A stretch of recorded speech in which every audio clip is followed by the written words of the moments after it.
12th plus 2 Tamil Nadu State Board English Simplified. Remember Caesar. Play Gordon Javiot. Small questions. Part 2 A.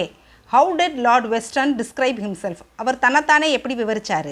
Lord western தன்னை பற்றி எப்படி விவரிச்சுக்கிட்டாரு அப்படின்னு கேட்குறாங்க. Lord Weston describes himself. அவர் தன்னைத்தானே எப்படி விவரித்தாருன்னா, I won my honours by hard work and dedicated service. நான் இந்த பெருமையை நான் வென்றதுக்கு காரணம் என்னோட கடின உழைப்பு அண்ட் டெடிக்கேட்டட் சர்வீஸ், அர்ப்பணிப்பான சேவை. என்னோடய அர்ப்பணிப்பான சேவையும் கடின உழைப்பும் தான் இந்த நிலைமைக்கு, இந்த பெருமையான ஒரு பதவியில் இருக்கிறார்ல, அதுக்கு காரணம் அவரோட கடின உழைப்பும் அவரோட அர்ப்பணிப்பான சேவையும் அப்படின்றாரு. Today I am the best known and certainly the most impartial judge in England. இங்கிலாந்துலேயே நான் தான் நன்கு அறியப்பட்ட சர்டன்லி நிச்சயமாக மோஸ்ட் இம்பார்ஷியல், எந்த இதுவும் இல்லை, பாரபட்சமற்ற ஒரு நீதிபதியாக விளங்குறது இந்த இங்கிலாண்டில் நான் மட்டும்தான் அப்படின்ற மாதிரி தன்னை பெருமையாக சொல்லிக்கிறார், தன்னை பற்றி விவரிக்கிறார். சரியா? B. How did Roger react to Lord Weston's advice? Lord Weston Roger தான் அவரோட அசிஸ்டண்ட்டு. அவருக்கு எப்படி அட்வைஸ் பண்ணார், அதுக்கு ரோகரோட ரியாக்ஷன், ரோகரோட எதிர்வினை என்ன அப்படின்னு கேட்குறாங்க. Roger was not interested in listening to the advice. ரோகருக்கு அதில் ஆர்வம் இல்லை அவர் கொடுக்குற அட்வைஸில். யார்? லார்டு வெஸ்டன் ரோகருக்கு அட்வைஸ் பண்ணுறாருல, அந்த அட்வைஸை கவனிக்கிறதுல ரோகருக்கு விருப்பம் இல்லை, அவ்வளவு இன்ட்ரெஸ்ட் காட்டலை. And his reaction to Lord Weston's words was, your discourse is apparent that it is an often heard tale said Roger. அவன் என்ன சொல்கிறான்னா, உங்கள் சொற்பொழிவை இது வெளிப்படையாக அடிக்கடி நான் கேட்டிருக்கேன், இந்த சொற்பொழிவை நீங்கள் ஓயாமல் எனக்கு சொல்லிக்கிட்டு ஆற்றிக்கிட்டே இருக்கிறீங்கல்ல, இந்த கதையை, அந்த சொற்பொழிவுன்ற கதை அது அவனுக்கு கதையாக இருக்கான், ஏன்னா சும்மா சொல்லிக்கிட்டே இருக்கார்ல, அதனால் அவனுக்கு அது வெறுத்து போச்சு. அது யோர் டிஸ்கோர்ஸ்னால் சொற்பொழிவு, இஸ் அப்பேரண்ட், இது வெளிப்படையான ஒரு கதை, இந்த கதை எப்போ பார்த்தாலும் நீங்கள் எப்போ பார்த்தாலும் இதை கேட்டுக்கிட்டே இருக்கிறேன் நான் அப்படின்னு சொல்கிறான். அந்தளவுக்கு அவனுக்கு போர் அடிச்சிருச்சு, சும்மா உன்னையே திரும்ப சொன்னதே சொல்லிக்கிட்டு இருந்தா அதில் வெறுப்பாயிட்டான் பிள்ளை. அடுத்து, what made Lord Weston think that his life was in danger? எது அவரை தன்னோட வாழ்க்கை அபாயத்தில் இருக்குன்னு நினைக்க வச்சிச்சு லார்ட் வெஸ்டனை அப்படின்னு கேட்குறாங்க. அ பீஸ் ஆஃப் பேப்பர், ஒரு துண்டு சீட்டு, க்ரஷ்டு, சும்மா கசக்கி போட்ட ஒரு துண்டு சீட்டு, இன் ஹிஸ் பாக்கெட்டு, அவரோட பாக்கெட்டில் இருந்திருக்கு. அண்ட் ஸ்கிரிபிள்டு வித் த வேர்ட்ஸ், அதில் கிறுக்கி வச்சுருக்கு, அந்த குட்டி பேப்பரில், அந்த துண்டு சீட்டில் கிறுக்குனா மாதிரி எழுதியிருக்கு. என்னென்னா, ரிமெம்பர் சீசர், நினைவில் கொள் சீசரை நினைவில் கொள் அப்படின்னு. Made Lord Weston think that his life was in danger. ஏன்னா ரிமெம்பர் சீசர்னா, சீசரை நினைவில் கொள் அப்படின்னா, சீசரை ஆக்சுவலாக ஜூலியஸ் சீசரை நினச்சிக்கிட்டார் அவர். ஜூலியஸ் சீசரை அவங்க மன்றத்தில் வச்சு, அந்த பேரவையில் வச்சு அவரோட எதிரிகள் அவரை படுகொலை செஞ்சாங்க. அதனால நம்மளை படுகொலை செய்கிறதுக்கான ஏதோ ஒரு பிளானோ, அதுக்கு தான் நினைவில் கொள் சீசரை அப்படின்னு சொல்லி நம்மளை யாரோ காஷன் பண்ணுறாங்களோ அப்படின்னு பயந்துட்டார்.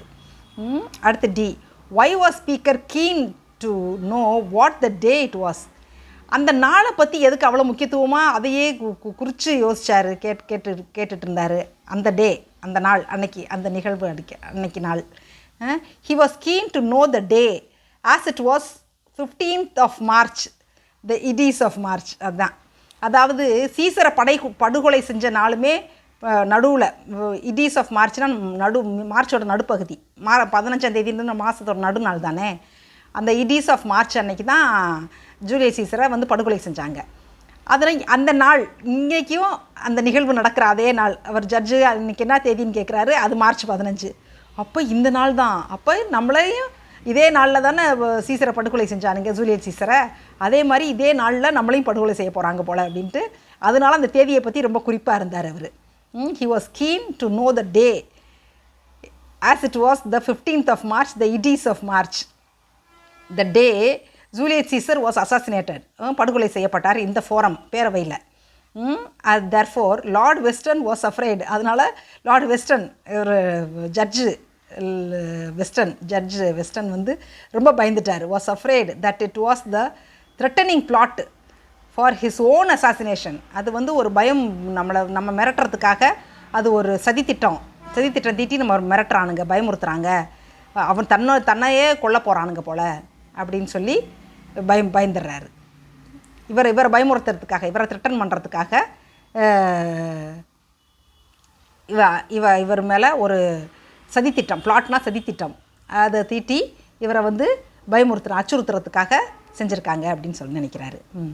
அடுத்து mention the immediate steps taken by Lord Weston to protect himself from his assassin. அதாவது அவரை படுகொலை செஞ்சுறதுக்காக எடுத்த அந்த முன்னேற்பாடுலேருந்து இவர் என்னென்ன ஸ்டெப்ஸ் எடுத்தார், என்னென்ன இதெல்லாம் பண்ணார், அவர் நடவடிக்கைகள் என்ன எடுத்தார் அப்படின்னு சொல்லி கேட்குறாங்க. உடனடியாக அவர் எடுத்த நடவடிக்கைகள் என்ன இந்த படுகொலைலேருந்து தப்பிக்கிறதுக்கு அப்படின்னு. Lord western ordered Rogor to close all the doors and Windows. முதல்ல ரோகர்கிட்ட சொல்லி, ரோகர் தானே அவரோட அசிஸ்டண்ட்டு, அவங்ககிட்ட சொல்லி எல்லா கதவு ஜன்னல்லாம் மூடு அப்படின்னு சொல்லிட்டாரு. And sent all of his servants, maids and the gardener out of the house immediately.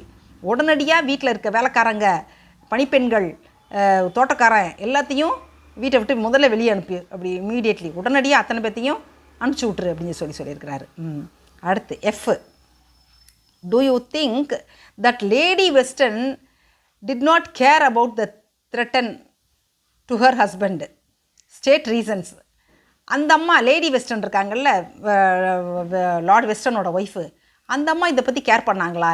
இந்த துண்டுச்சீட்டு, இந்த மிரட்டலை பற்றி அவங்க எதுவும், அந்த அச்சுறுத்தலுக்கு அவங்களோட ரியாக்ஷன் எப்படி இருந்துச்சு, அதை கேர் பண்ணாங்களா அப்படின்னு கேட்குறாங்க. அதுக்கு ரீசன், அதுக்கு ஸ்டேட் ரீசன்ஸ் அப்படின்றாங்க, அதுக்கு காரணம் சொல்லுங்கள் அப்படின்றாங்க. Lady western did not care about the thread to her husband. அந்தம்மா அந்த அச்சுறுத்தலுக்கெல்லாம் கொஞ்சம் கூட பயப்படவே இல்லை. ஏன்னா last time it was in danger. போன வட்டமும் இதே மாதிரி அபாயத்தில் தான் இருந்துச்சு. ஒரு தடவை இதே மாதிரி ஒரு த்ரெட்டன், ஒரு அச்சுறுத்தல் ஏற்பட்டிருந்துருக்கும் போல் இதுக்கு முன்னாடி. And you had been eating கேம்பி. அதான் அவர் கொலக்கட்டை தின்னுட்டு இருந்தாராம். அந்த ஒரு கொலக்கட்டை, அதாவது எப்படின்னா அது கறி, வெஜிடபிள்ஸு, பழங்கள், மாவு இதெல்லாம் சேர்த்து போட்டு ஏதோ ஒரு கொலக்கட்டை மாதிரி பிடிச்சி செய்வாங்க போல் அந்த ஊரில். அதுக்கு பேர் தான் கேம்பி. அதை நீங்கள் சாப்பிட்டுட்டு இருந்தீங்க. போன வட்டம் இதே அச்சுறுத்தல் மாதிரி வந்தப்போ நீங்கள் பாட்டுக்கு சால்ட்டாக உட்காந்து கேம்பி சாப்பிட்டுட்டு இருந்தீங்க. And what is it this time? இந்த வட்டம் என்னவா அப்படின்னு கேட்டிருக்கு. ஆஸ்க் லேடி வெஸ்டன் சக்காஸ்டிக்லினா கிண்டலாக கேட்டிருக்கு அந்த அம்மா. அப்புறம் சொல்லியிருக்கேன். And you always wanted to be a great man and now you have got your wish says Lady Weston. எவ்வளோ கிண்டல் பாரு அந்த அம்மாவுக்கு. நீங்கள் இந்த சமுதாயத்திலே ஒரு பெரிய மனுஷன் அப்படின்னு அறியப்படணும்னு ஆசைப்பட்டீங்க, அந்த ஆசை இப்போ உங்களுக்கு நிறைவேற போகுது அப்படின்னு வேற கிண்டல் பண்ணியிருக்கு அந்த அம்மா. எவ்வளோ சேட்டவார் அப்படின்னு அவர் மேலே அவருக்கு கடுப்பாயிட்டார். என்னடா இப்படி சொல்லிக்கிட்டு இருக்கா அப்படின்னு. சரி, கண்டினியூஷன் அடுத்த வீடியோவில் பார்ப்போமா? ஓகே சொல்லுங்களா. ஜாலியான சிரிப்பான ப்ளே இது. ஒன் லைன் தான், ஈஸியாக படிங்க, எழுதி படிங்க. ஆல் த பெஸ்ட் தங்கம்ஸ், செல்லம்ஸ், பாய்.